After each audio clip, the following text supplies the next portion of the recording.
आइए मित्रों, आज द्वितीय कालांश में सिंह धनु मीन नवांश स्थित चंद्रमा पर सूर्यादि ग्रहों के दृष्टि का क्या फल होगा, यह जानना बड़ा महत्वपूर्ण है।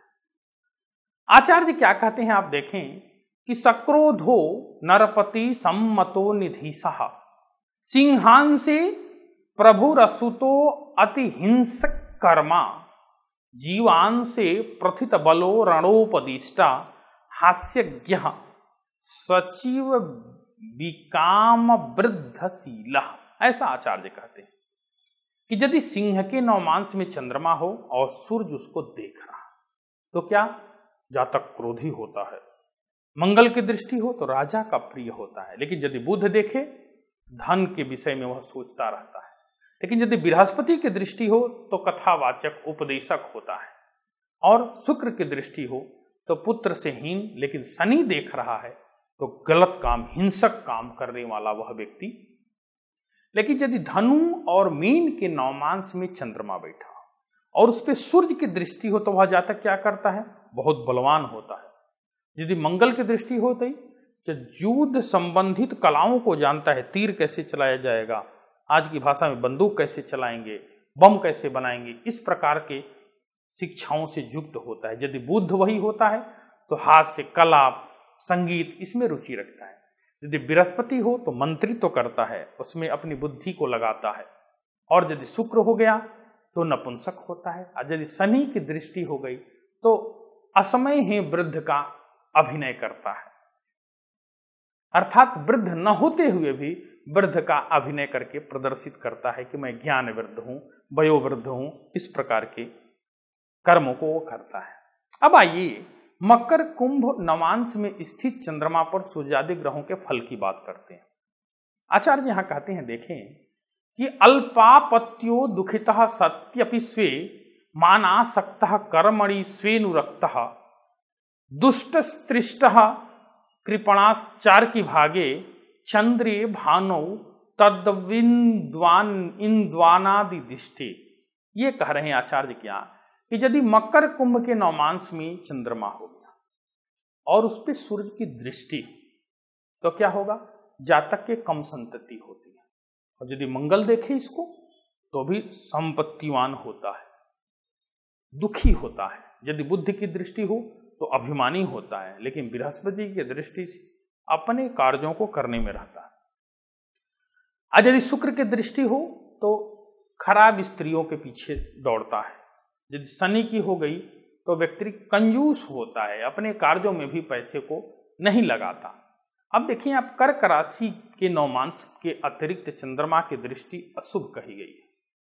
चंद्रमा से दृष्ट सूर्य का फल भी क्या है, पहले जैसा बताया है, अर्थात मेष नवांश में स्थित चंद्रमा पर ग्रहों का दृष्टि का जो फल होगा वही मेष नवांशगत सूर्य पर मंगल आदि ग्रहों की दृष्टि का भी फल होगा।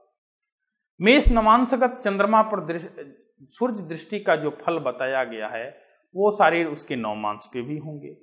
इस प्रकार के फलों की परिकल्पना यहाँ की गई है। आचार्य नवांश में स्थित दृष्टि फलों में जो विशेष बातें हैं, जो वस्तुतः सर्वत्र उपयुक्त हैं, सभी जगह इसका प्रयोग किया जा सकता है, वो बहुत ही अच्छे तरीके से आचार्य कह रहे हैं। आप देखें, कहते हैं कि वर्गोत्तम स्वपरगेश शुभम यदुक्तम तत्पुष्ट मध्य लघुता शुभम उत्क्रमेण और बीरजान्वितो असकपतिर निरोणद्धि पूर्वम राशि क्षणस्य फलमंश फलम ददाति।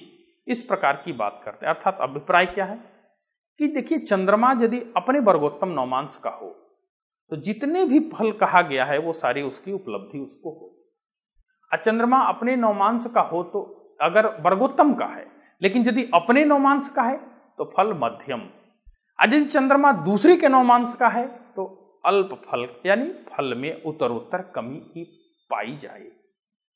अब नवमांश का स्वामी कहते हैं आचार्य कि यदि बलवान हो तो पूर्व राशि से दृष्टि फल को निरुद्ध करके स्वयं नवमांश के फल को क्या करता है, देता है। और यदि नवमांशिस दुर्बल हो तो नवमांश का दृष्टिफल और राशि का दृष्टिफल क्या करता है, दोनों के फल को देता है। इस प्रकार चंद्रमा लग्न का फल भी, चंद्रमा और लग्न के फल को भी जानना चाहिए।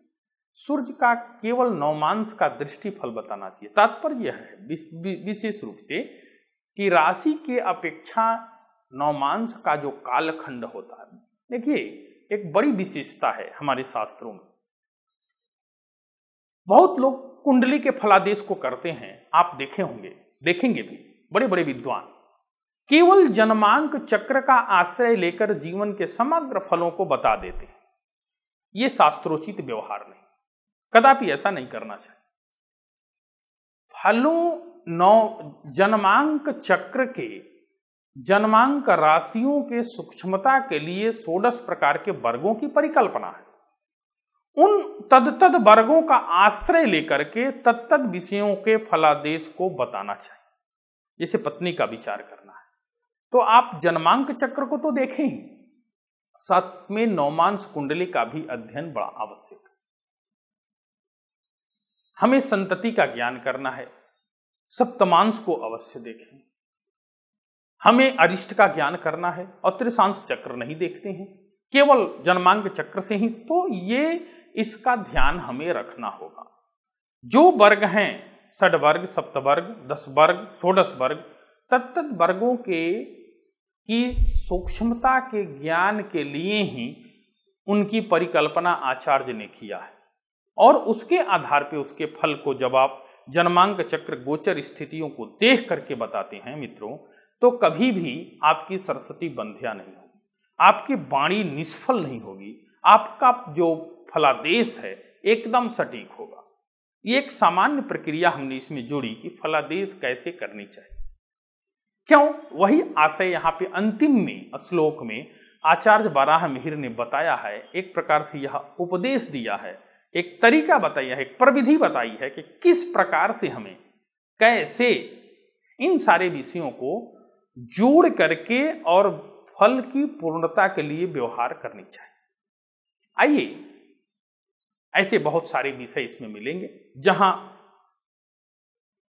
प्रायोगिक की बात होगी मैं उसको भी आपके समक्ष उन विषयों को रखूंगा, क्योंकि हम कुंडली देखते देखते ये सारी प्रवृत्तियां हमको पुष्ट बनाती हैं कि हमें कुंडली किस प्रकार से किन किन स्थितियों को देखना चाहिए। नहीं तो राशि शीलाध्याय, वृक्ष शीलाध्याय, दृष्टि फलाध्याय, इसकी परिकल्पना क्यों आचार्य की? अगर इसका प्रयोग नहीं होता, इसका कोई प्रयोजन नहीं होता, तो प्रयोजना भाव में नमंदोपि प्रवर्तते लिखने की क्या आवश्यकता थी? सिर्फ इसलिए कि हमारे फल सूक्ष्माति सूक्ष्म ढंग से हो सकें और जातक पे उसका प्रभाव का निरूपण हम सम्यक्तया कर सकें। यही कारण है कि आचार्य ने इसको उपदेशित किया है। आइए सारांशिका देखते हैं जो हमने इस पाठ में पढ़ा।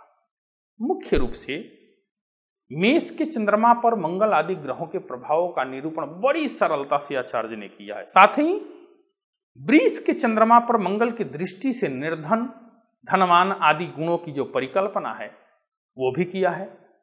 मिथुनस्थ चंद्रमा पर, कर्क राशि के चंद्रमा पर, ऐसे सिंह राशि, कन्या, तुला, वृश्चिक, धनु, मकर, कुंभ, मीन आदि राशियों पर चंद्रमा की स्थित होने और तत्त ग्रहों के दृष्टि से फलाशुभ फलाफल का इन्होंने विचार।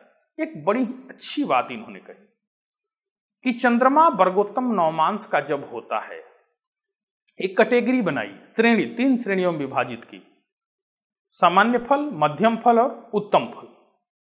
तो यहां इन्होंने कहा क्या कि यदि वर्गोत्तम नवमांश का है चंद्रमा तो निश्चित रूप से वह शुभ फल को प्रदान करेगा। साथ ही यदि चंद्रमा अपनी नवमांश का है, वर्गोत्तम का नहीं है, सामान्य है, तो वो मध्यम फल को देगा। मध्यम अर्थात न अच्छा और न बुरा, न बहुत आगे ले जाएगा न बहुत नीचे रखेगा।